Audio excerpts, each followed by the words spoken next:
এত খুন, এত হাজার হাজার মানুষকে সারা পৃথিবী যদি নিউজ করা হয়, হাসিনার পথে এত জুলুম অত্যাচার কেউ করে না যদি বিশ্বজুড়ে রেকর্ড করা হয়।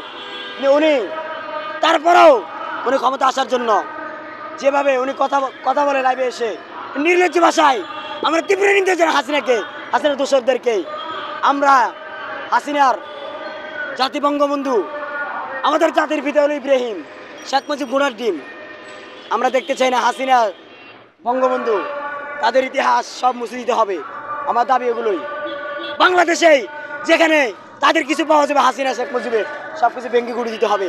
আমার বাংলাদেশের স্বাধীনতা হরণ করতে চাই, তাকে বলে দিতে চাই, হাসিনা বাংলাদেশের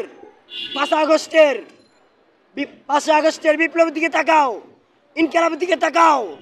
তোমার এখনো কি লজ্জা হয় না? এখনো লজ্জা হয় না? অন্তর্বর্তীকালীন সরকারকে বলবোই, ইসলামপন্থীরা আগামী দিনে ইসলামের জন্য যা কিছু করতে হয়, যদি রক্ত দিতে হয়, জীবন দিতে হয়, যদি মাল দিতে হয়, যা কিছু করতে হয়, আমরা সব কিছু করার জন্য প্রস্তুত আছি। বাংলাদেশ আবার স্বাধীন করতে হবে, সমস্ত অপশক্তি রুখে দিতে হবে ইনশাআল্লাহ। বাংলাদেশে আমার আবেদন হলো, কোরআন সুন্নাহ অনুযায়ী ইসলাম পরিচালনা করতে হবে। আগামীর সংবিধান হবে কোরআনের সংবিধান।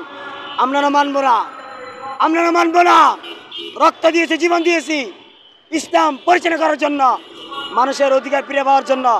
আজ গরিব মানুষ, অসহায় মানুষ, মজদুর, শ্রমিক তাদের অধিকার ফিরে পাচ্ছে না। দেশের সবকিছু সিন্ডিকেট যে পরিমাণ মূল্য